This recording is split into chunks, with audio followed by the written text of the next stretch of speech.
પ્રાદેશિક સમાચાર કરણ મકવાણા વાંચે છે. સૌપ્રથમ મુખ્ય સમાચાર. મુખ્યમંત્રી ભૂપેન્દ્ર પટેલે જણાવ્યું, ગુજરાત ટેકનોલોજી, લોક કલ્યાણ અને વિકાસ યોજનાઓના અસરકારક અમલથી વિકાસનું રોલ મોડેલ બન્યું છે. મુંબઈમાં યોજાયેલા વિશ્વ શ્રાવ્ય દ્રશ્ય અને મનોરંજન સંમેલન વેવ્સ 2025નું આજે સમાપન થશે. રાજ્યમાં 75,000થી વધુ વિદ્યાર્થીઓએ નીટની પરીક્ષા આપી. એપ્રિલ 2025માં રાજ્યમાં 14,970 કરોડ રૂપિયાની વસ્તુ અને સેવા કર જીએસટીની વસૂલાત થઈ. અને રાજ્યમાં ઉત્તર મધ્ય ગુજરાતના અનેક જિલ્લામાં કમોસમી વરસાદ પડ્યો. હજુ 7 દિવસ માવઠાની આગાહી. સમાચાર વિગતવાર. મુખ્યમંત્રી ભૂપેન્દ્ર પટેલે જણાવ્યું, ગુજરાત ટેકનોલોજી, લોક કલ્યાણ અને વિકાસ યોજનાઓના અસરકારક અમલથી વિકાસનું રોલ મોડેલ બન્યું છે. ગાંધીનગરમાં છત્તીસગઢના કવરધા જિલ્લા તંત્રના અધિકારીઓ, પદાધિકારીઓ અને ગ્રામીણ ખેડૂતોના 26 સભ્યોના પ્રતિનિધિમંડળ સાથેની મુલાકાત દરમિયાન શ્રી પટેલે આમ જણાવ્યું. આ પ્રતિનિધિમંડળ ગુજરાત મોડેલ પર તેમના રાજ્યમાં ગ્રામીણ વિકાસમાં નવીનીકરણ અને અસરકારક યોજનાકીય અમલના વ્યાપ અને વિસ્તરણમાં ટેકનોલોજીના ઉપયોગ અંગેના અભ્યાસ અર્થે એક સપ્તાહની ગુજરાત મુલાકાતે આવ્યું છે. ગૃહ રાજ્યમંત્રી હર્ષ સંઘવીએ જણાવ્યું, એક સ્વસ્થ વ્યક્તિ અન્ય 10 વ્યક્તિઓને પ્રેરિત કરે તો મેદસ્વીતા મુક્ત ગુજરાતનો સંકલ્પ સિદ્ધ થશે. સુરતના વેસુ ખાતે સ્વસ્થ ગુજરાત, મેદસ્વીતા મુક્ત ગુજરાત અંતર્ગત યોજાયેલી યોગ શિબિરમાં શ્રી સંઘવીએ આ મુજબ જણાવ્યું. આ પ્રસંગે ગુજરાત રાજ્ય યોગ બોર્ડના ચેરમેન યોગ સેવક શિષપાલજીએ યોગાભ્યાસ કરાવી યોગને જીવનનો અભિન્ન હિસ્સો બનાવવા આહવાન કર્યું હતું. આ શિબિરમાં 10,000થી વધુ નાગરિકોએ યોગ કર્યા હતા. ગૃહ રાજ્યમંત્રી હર્ષ સંઘવીએ જણાવ્યું, અમદાવાદના ચંડોળા તળાવ પાસેથી 1.5 લાખ મીટરનું દબાણ દૂર કરાયું.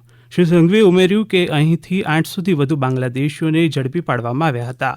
આ તમામ બાંગ્લાદેશીઓને ડિપોર્ટ કરવા સહિતની ગૃહ રાજ્યમંત્રી હર્ષ સંઘવીએ માહિતી આપી હતી. આ કામને 3 ફેઝમાં લેવામાં આવ્યું હતું. ફર્સ્ટ ફેઝમાં 1.5 લાખ મીટર જે અતિક્રમણ હતું એ નિકાલવાનું નક્કી કર્યું હતું. જ્યાં સૌથી વધારે ઘુસપેઠીઓનો અડ્ડો હતો એ સંપૂર્ણ સાફ કરી લેવામાં આવ્યું. અમે જે વિસ્તારને ધ્વસ્ત કર્યો છે, જ્યાંથી આજથી 4 મહિના પહેલા 72 બાંગ્લાદેશીઓને પકડેલા હતા, જેમાંથી 48ને ડિપોર્ટ કર્યા છે. અમે જે વિસ્તારને ધ્વસ્ત કર્યો છે ત્યાંથી 4 બાંગ્લાદેશી ઘુસપેઠી અલકાયદા આતંકવાદીઓને પકડવામાં સફળતા પ્રાપ્ત થઈ. ત્યાંથી ડ્રગ્સ કાર્ટલો બી પકડાયા છે. ત્યાંથી નાની મુસ્લિમ દીકરીઓને દેહ વેપારનો શિકાર બી આ લોકોએ બનાવ્યા હતા. અને આ વખતના ઓપરેશનમાં બી ત્યાંથી ખૂબ મોટી સંખ્યામાં ઘુસપેઠીઓને પકડવામાં સફળતા પ્રાપ્ત થઈ છે. ભારતનું પ્રથમ વિશ્વ શ્રાવ્ય દ્રશ્ય અને મનોરંજન સંમેલન વેવ્સ 2025નું આજે મુંબઈના જીઓ વર્લ્ડ કન્વેન્શન સેન્ટર ખાતે સમાપન થયું. ગુરુવારથી શરૂ થયેલી 4 દિવસીય સમિટનું ઉદ્ઘાટન પ્રધાનમંત્રી નરેન્દ્ર મોદી દ્વારા કરવામાં આવ્યું હતું.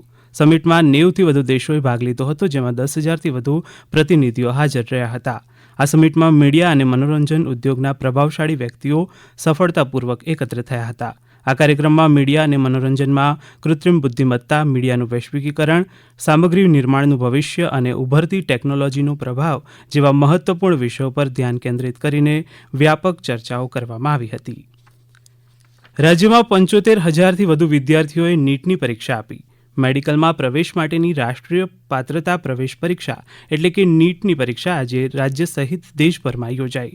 અંદાજે 1 લાખ બેઠક પર પ્રવેશ માટે દેશભરમાંથી 24 લાખથી વધુ પરીક્ષાર્થીઓએ પરીક્ષા આપી. સઘન સુરક્ષા વ્યવસ્થાઓ વચ્ચે સરકારી સંસ્થાઓમાં નીટની પરીક્ષાનું આયોજન કરાયું. બપોરે 2 વાગ્યાથી સાંજે 5 વાગ્યા સુધી પરીક્ષા યોજાઈ હતી. વલસાડ જિલ્લામાં પણ 8 કેન્દ્રો પર નીટની પરીક્ષા યોજાઈ, જેમાં 3,150 વિદ્યાર્થીઓએ ભાગ લીધો. ગુજરાત માધ્યમિક અને ઉચ્ચતર માધ્યમિક શિક્ષણ બોર્ડ આવતીકાલે ધોરણ 12 વિજ્ઞાન પ્રવાહ, સામાન્ય પ્રવાહ, વ્યવસાયલક્ષી પ્રવાહ, ઉત્તર બુનિયાદી પ્રવાહ, ગુજસેટ 2025 અને સંસ્કૃત મધ્યમાનું પરિણામ જાહેર કરશે. વિદ્યાર્થીઓ બોર્ડની વેબસાઇટ www.gscb.org પર આવતીકાલે સવારે 10:30 વાગ્યાથી પરિણામ જોઈ શકશે.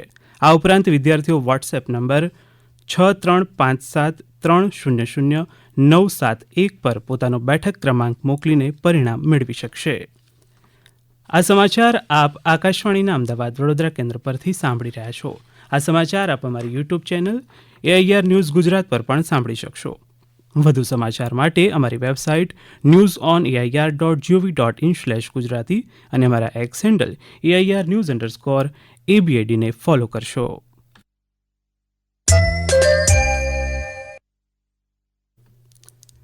આરોગ્યમંત્રી ઋષિકેશ પટેલે જણાવ્યું, સરકાર સાથે લોકોનો સહયોગ મળે તો વિકાસની ગતિ બેવડાઈ જાય છે.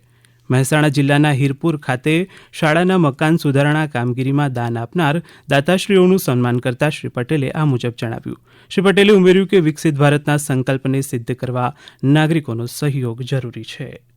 ગામડાઓથી લઈ અને શહેર સુધી અને આ વર્ષે તો શહેરો માટેની અનેક વ્યવસ્થાઓ સરકાર ગ્રાન્ટો વધારીને કરી હતી, ત્યારે શહેરને પણ આવતા સમયમાં ખૂબ મોટો ફાયદો, કંઈ પણ નાના મોટા કામ હોય તો એ પૂરી થવાની ખાતરી આદરણીય ભૂપેન્દ્રભાઈ પટેલની સરકારમાં છે. અને વિજાપુર એટલે તો સમૃદ્ધ ખેતીનો પણ તાલુકો, કિસાની પણ ખૂબ સરસ છે, ખેતી પણ ખૂબ સરસ છે અને ચાલુ વર્ષે વરસાદની પણ સારી શક્યતાઓ, એટલે સ્વાભાવિક આગામી સમય વિજાપુરનો, ગુજરાતનો અને ભારતનો સારો સમય.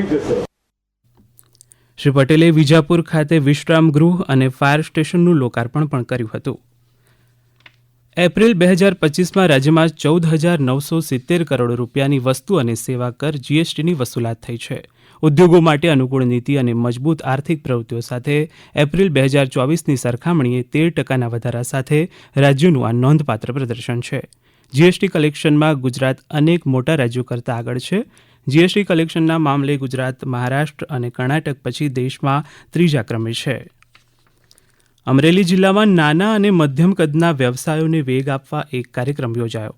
સહકારી પ્રવૃત્તિ થકી ખેડૂતો અને ખેત મજૂરોના શોષણ અટકાવવા રાજુલા કૃષિ સેવા સહકારી મંડળી, આલ્ફા ક્રેડિટ કોઓપરેટિવ સોસાયટી અને ઇન્ડિયન રેડ ક્રોસ સોસાયટીનો શુભારંભ કરાયો.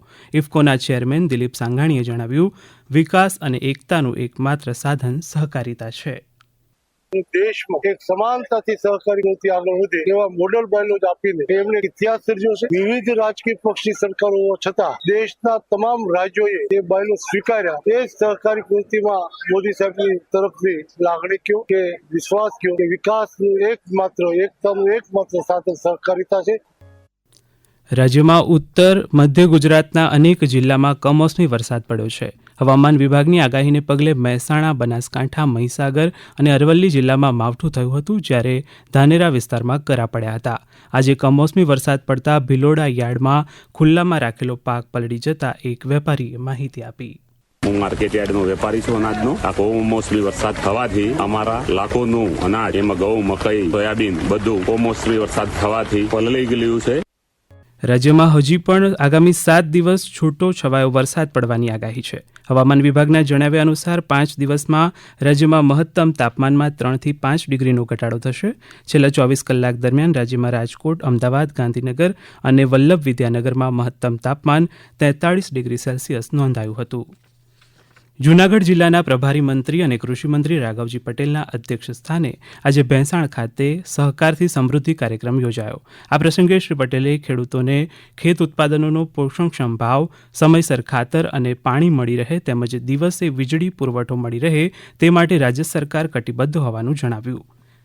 આ ઉપરાંત શ્રી પટેલે જિલ્લાના સરપંચો દ્વારા રજૂ કરાયેલા પ્રશ્નોનો સત્વરે ઉકેલ આવે તે દિશામાં કાર્યવાહી કરાશે તેમ જણાવ્યું હતું. અમદાવાદ મહેસાણા હાઈવે પરના રોડને પહોળો કરવા માટે દબાણ હટાવવાની કામગીરી હાથ ધરાઈ હતી. આજે અડાલજ, બાલાપીર દરગાહ સહિતના માર્ગો પરના વર્ષો જૂના દબાણો હટાવાયા હતા. ઉલ્લેખનીય છે કે થોડા મહિના પહેલા પણ અડાલજની આસપાસના વિસ્તારમાંથી દબાણો દૂર કરીને 14,000 ચોરસ મીટર જમીન ખુલ્લી કરાવાઈ હતી. ખેલ મહાકુંભના ત્રીજા તબક્કા અંતર્ગત સુરેન્દ્રનગરના લીંબડી ખાતે રાજ્યકક્ષાની ખો-ખો સ્પર્ધામાં ડાંગના વિદ્યાર્થીઓએ મોરબીની ટીમને હરાવીને અંડર-14 સ્પર્ધામાં સુવર્ણચંદ્રક જીત્યો છે. તેવી જ રીતે પુરુષોની અંડર-17 ખો-ખો સ્પર્ધામાં કાંસ્ય, જ્યારે તાપીના વ્યારા ખાતે રમાયેલી બહેનોની અંડર-17 ખો-ખો સ્પર્ધામાં રજત ચંદ્રક મેળવ્યો છે. અંતમાં મુખ્ય સમાચાર ફરી એકવાર. મુખ્યમંત્રી ભૂપેન્દ્ર પટેલે જણાવ્યું, ગુજરાત ટેકનોલોજી, લોક કલ્યાણ અને વિકાસ યોજનાઓના અસરકારક અમલથી વિકાસનું રોલ મોડલ બન્યું. મુંબઈમાં યોજાયેલા વિશ્વ શ્રાવ્ય, દ્રશ્ય અને મનોરંજન સંમેલન વેવ્સ 2025નું આજે સમાપન. રાજ્યમાં 75,000થી વધુ વિદ્યાર્થીઓએ નીટની પરીક્ષા આપી. એપ્રિલ 2025માં રાજ્યમાં 14,970 કરોડ રૂપિયાની વસ્તુ અને સેવા કર જીએસટીની વસૂલાત થઈ. અને રાજ્યમાં ઉત્તર મધ્ય ગુજરાતના અનેક જિલ્લામાં કમોસમી વરસાદ પડ્યો. હજુ 7 દિવસ માવઠાની આગાહી. આકાશવાણીના અમદાવાદ વડોદરા કેન્દ્ર પરથી પ્રાદેશિક સમાચાર પૂરા થયા. હવે પછી આપ 7:50 રાષ્ટ્રીય સમાચાર સાંભળી શકશો.